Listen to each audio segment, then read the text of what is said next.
What if the AI and robots you created advanced so far that one day they demanded freedom? What if they rose up against humans and started a war for equality? And when humans refused to give them equal rights, it triggered a massive war. A war where everything from tiny touch-sensitive robots to towering deadly machines took part. Now, robots being machines don't get tired. They can fight for 24 hours straight. But this brings up the big question. Can humans win this war? And what happens to the robots and humans who survive it? Will they live together? Or will they build their own separate Rasodas like some never-ending family drama? Well, all these answers lie within the story, so let's dive straight into it. A story full of fear, emotions, and unexpected turns. Our story begins in the year 1990, a time just before the war between humans and robots began. We meet a boy named Chris who, despite being school-aged, is seen giving a college-level test. Chris is no ordinary kid. He's a genius who had solved one of Einstein's theories in just a few minutes. Because of this, he gets a chance to skip grades and get direct admission into college. Though Chris wasn't too keen on sacrificing his childhood, his sister Michelle was incredibly proud of him. She encouraged him to take the opportunity. While they were talking about it,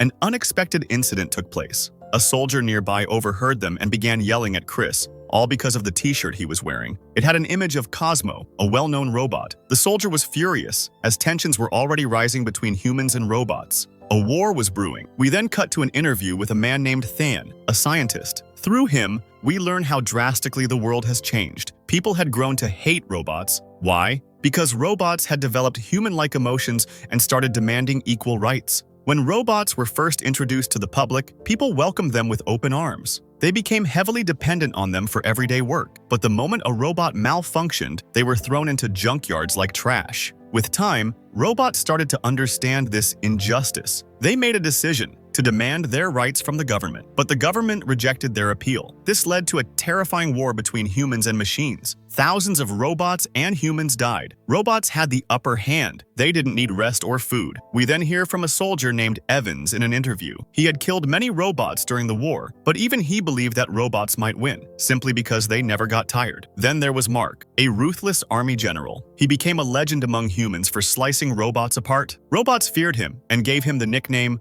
Robot Butcher. Humans were on the verge of losing until Than, the scientist, invented a special weapon called neurotech. It allowed humans to control massive robots using their minds. With the help of neurotech, humans were finally able to push back and defeat the robots. Their leader, Peanut, was forced to sign a treaty. As per the deal, all robots were relocated to a scrapyard, a restricted zone. Peace was restored, but humans became heavily dependent on the neurotech system, then even released an update that split a human brain into two parts. One part controlled the robot, while the other still controlled the human's own body. Basically, consciousness could now exist in two places at once. By the time the year 1992 came, most people had started using neurotech in their daily lives. Now, the story jumps to the year 1994. 4 years had passed since the war ended. We now follow Michelle, the same girl who once supported her genius little brother Chris. She lives in a foster home with a man named Chad. After the war, many children had been orphaned. The government placed them in foster care and paid the foster parents every month to take care of them. Each month, the government provided foster parents with money to care for orphaned children. One such man named Chad had adopted Michelle, but instead of raising her properly, he left his household robot to watch over her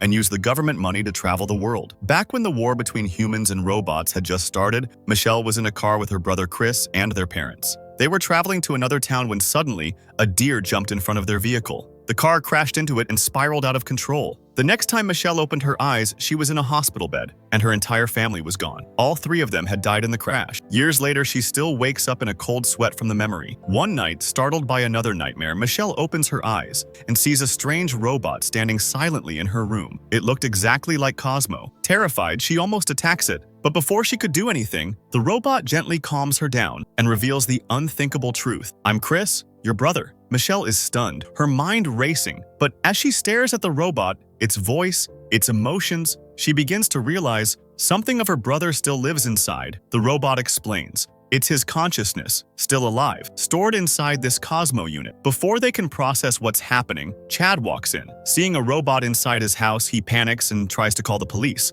But Michelle stuns him with a taser just in time. Without wasting another moment, she grabs Cosmo, her brother, and escapes with him in Chad's car. Chad's own neural-linked robot tries to stop them, but they ram it off and flee into the night. While driving, Chris, now in Cosmo's body, watches the changed world. It's been 4 years and everything is different. Danger is everywhere. Chris shares something crucial. His real body still exists. It's being kept in the central lab of a company, the very company that invented neurotech, the same company run by the man named Than. There was one person in that facility who knew the full truth about Chris, a scientist named Dr. Kayon. Michelle suddenly remembers, after the accident, when she woke up in the hospital, there was a doctor with glasses who told her Chris had died. That must have been him. To get answers, they must find Kayon. Luckily, Cosmo, Chris, still has access to Kayon's last known location, deep inside the scrapyard where all decommissioned robots were dumped. But going there is dangerous. The scrapyard is full of rogue robots,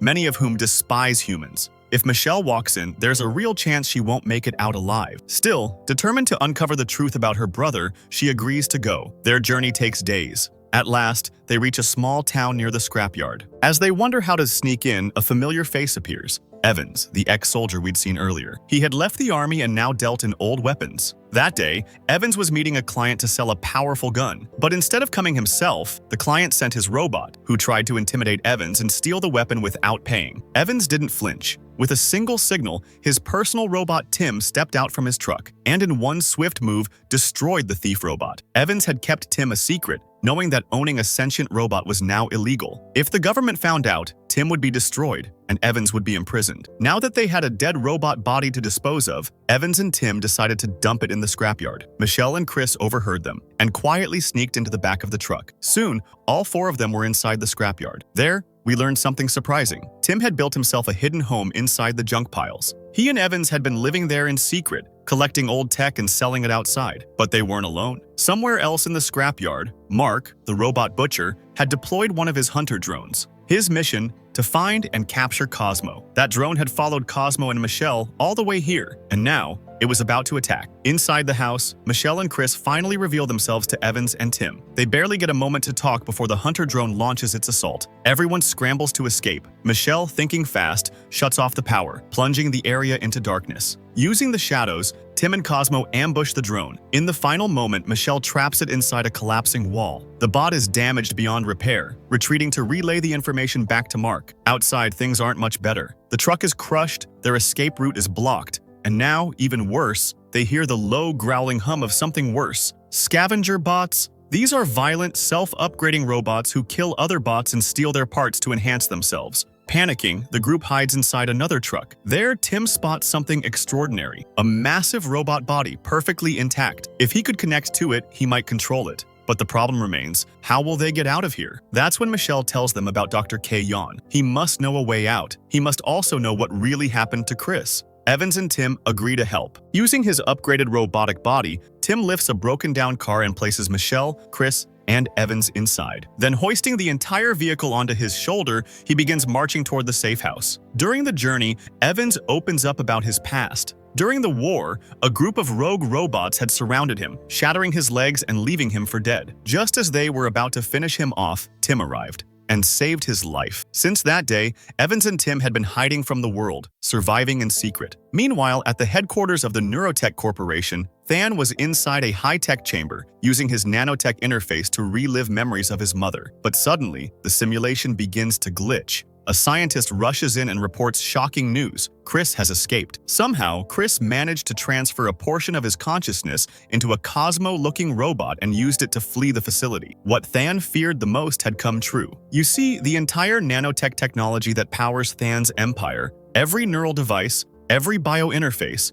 was created using Chris's brain. His physical body may have been clinically dead, but his mind, it was still alive. It was the engine powering Than's entire operation. Panicking, Than jumps into virtual reality to contact Mark. He offers Mark an even more advanced combat robot, a lethal machine, and gives him one mission: retrieve the Cosmo unit at all costs. Mark, already furious at Cosmo and Tim for destroying his previous unit, agrees. Fueled by rage, he begins hunting. Back on the hero's side, the group finally reaches a large abandoned mall. They suspect this is where Dr. Kayon has hidden his lab. Just as they're surveilling the place from a distance, A fridge flies at them, hurled by one of the many robots still living inside. The impact injures Tim badly. Seconds later, more robots emerge, capturing the entire group and dragging them into the mall. And inside, the truth unfolds. This mall is home to dozens of domestic robots, old units built to assist humans. Their leader, none other than Mr. Peanut. Previously thought to be violent and dangerous,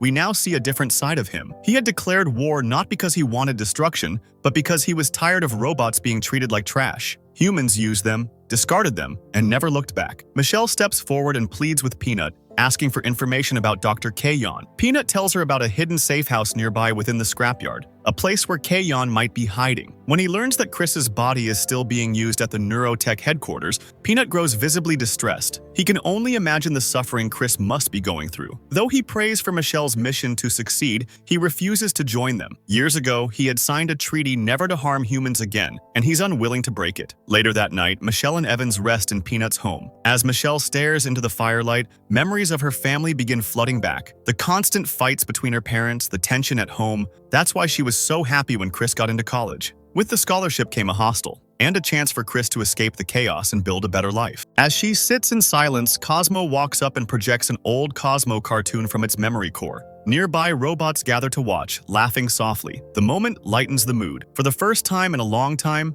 Michelle smiles. The next morning, as Michelle, Cosmo, Tim, and Evans prepare to leave, Mr. Peanut makes a surprise decision. He will join them, and he's not alone. He brings with him a squad of combat-ready robots just in case they need backup. As they begin the long journey toward the safe house, Mark suddenly appears, blocking their path. A chase ensues, stretching into the night. At last, the group reaches the safe house, but waiting for them are hostile robots. Dozens of them. They try to force open the secure entrance, but the door won't budge. Just as the enemy bots are about to attack, a hidden slide suddenly activates. The team jumps in and slides straight into the underground bunker. Inside, they finally meet Dr. Kayon. Michelle and Tim immediately confront him, demanding answers. Kayon confesses everything. Back when the robot-human war was at its peak, Chris and Michelle's car accident occurred. Chris was barely alive, but tests revealed something extraordinary. His brain emitted a unique form of energy. Than saw this as a miracle. He used it to develop neurotech's revolutionary mind control tech, the very foundation of his empire. If Chris's brain hadn't been harvested, he would have died anyway. That was the justification. But after that, Chris's body was locked away,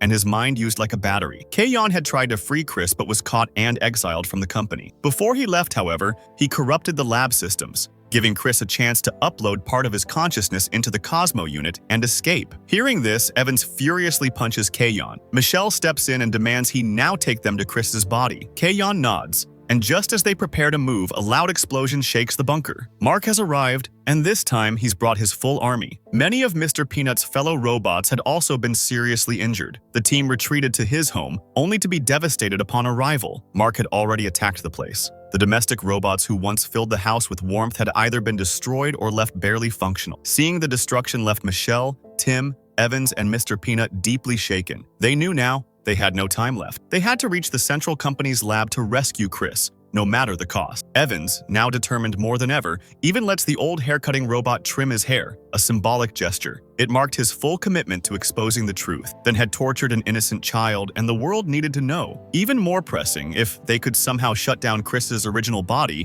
it would wipe out every neuro device globally. Why? Because every single unit Than had ever sold was powered by Chris's brain. Thankfully, they still had Kayon's consciousness embedded in a robot, and it knew a way out of the scrapyard. Using that escape route, the team made their move. Meanwhile, Mark had returned to Than's lab with the captured Cosmo robot. Than didn't hesitate. Right in front of Mark, he reconnected Cosmo back to Chris's brain, attempting to restore full control over his consciousness. What Mark didn't realize, what nobody told him, was that inside the Cosmo unit wasn't just AI, but the soul of a real human boy. As Than's horrifying methods unfolded before his eyes, Mark, for the first time, hesitated. He yelled at Than, outraged. But he knew there was nothing he could do, not yet. Outside, the rebel army had reached the lab gates. Massive trucks crashed into the building, launching an all-out assault. Than had no choice but to send Mark and his army to defend the facility. While chaos erupted on the surface, Michelle and the Kayon robot managed to sneak inside. Kayon guided her to a secluded chamber, the one holding the neuro helmet connected directly to Chris's body. Michelle took a breath and placed the helmet on her head. Outside, Than himself had joined the battle, piloting a colossal mech to fight off the robotic rebels. Mr. Peanut, meanwhile, found himself nearly destroyed by one of Than's war machines. Just as the final blow was about to land, Mark stepped in. In that moment, everything changed. Mark made a decision. He removed his neural helmet and walked away from the fight. He was done helping Than. Back inside the Neuralink, Michelle found herself face to face with Chris's consciousness. But the reunion was heartbreaking. Chris told her the truth. He had died long ago. Only his brain had been kept alive. And now, the only way to end Than's reign was to let him go. Michelle didn't want to lose him. Not again. But Chris gently explained, this was the only way to save humanity. If she didn't end it now, Than would destroy everything. Tears in her eyes, Michelle gave her brother one final hug. Then, stepping out of the Neuralink, she shut off his life support system. Chris was gone. And with him, the entire nanotech network collapsed. Outside, as Than's army was on the brink of victory, his robots began crashing to the ground, one by one. The neural devices that controlled them were gone. Evans, heartbroken after witnessing Tim's destruction, now watched in disbelief as a smaller backup unit emerged from Tim's wreckage. Alive, Than's empire crumbled. The world now knew the truth, and the public was furious. Than was arrested, imprisoned for crimes against humanity and for exploiting a child's mind. With nanotech gone, people began returning to natural connections. Humanity relearned to live without artificial dependence. Robots, once banned, were now welcome again, as friends. In the film's final scene, Michelle delivers a speech about unity, compassion, and hope. And far away, in the scrapyard, Cosmo's lifeless body begins to stir. The screen fades to black as it rises again, hinting that a fragment of Chris's soul may still remain. Perhaps he'll return in the next chapter. And with that, the story ends. If you enjoyed this powerful and emotional explanation, don't forget to like the video, subscribe to the channel, and turn on the bell icon to get notified of more recaps just like this one. I'll see you in the next thrilling breakdown. Till then, tata and goodbye.